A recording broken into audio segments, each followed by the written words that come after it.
Good morning, good afternoon, good evening, wherever you are watching this. If you're watching this, if you're not watching this, then you're not going to hear what I have to say. And this is a good one, I think. And the reason I think this one is good is because I've had such a really hard time trying to do it. Every time I've tried to do this video, the phone will ring, my cell phone will buzz. Um, the very last time I attempted, I had a coughing fit. And I don't know what all this means. It sort of feels like possibly maybe our enemy doesn't want it to go out, or maybe I'm just having a bad day. I don't know. But here it comes anyway. Our two announcements. Tomorrow night at 6, we're having the Chosen Watch Party. You're invited to come. We're in the latest season, and Jesus has just rode into Jerusalem, and then he's taken a whip to the marketplace, which is quite the scene. And so it's fascinating to hear what people are saying and what maybe the disciples were saying. Also, so tomorrow night at 6, come. There's treats, there's stuff to eat, and it's a nice, cool, air-conditioned fellowship hall.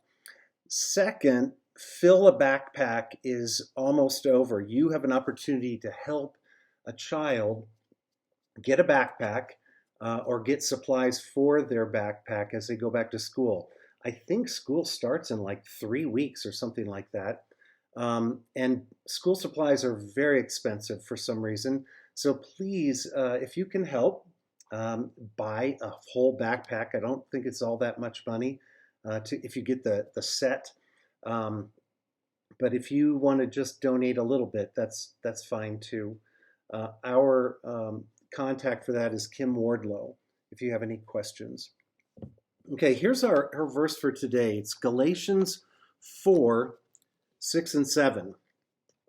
It says this, "But when the set time had fully come, God sent his Son, born of a woman, born under the law, to redeem those under the law, that we might receive adoption to sonship. Because you are his sons, God sent the Spirit of his Son into our hearts. So you are no longer, so into our hearts, and the Spirit who calls out, Abba, Father. So you're no longer a slave, but God's child. And since you're God's child, God has also made you an heir."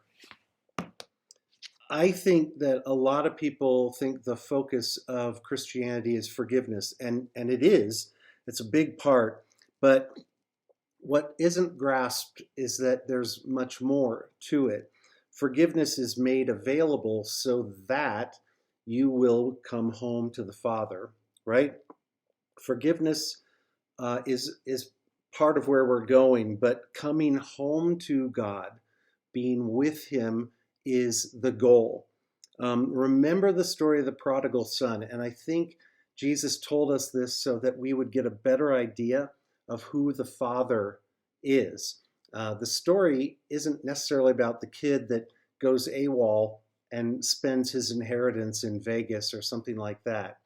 This story is the Father, the compassion of the Father, and the love of the Father. And the point is, the Father is filled with compassion and joy. And this is the kind of Father that you have. I know we all have had earthly fathers, but our ultimate Father is filled with compassion and joy. This is how he feels about you. He wants you to come to him, wants to draw near to you.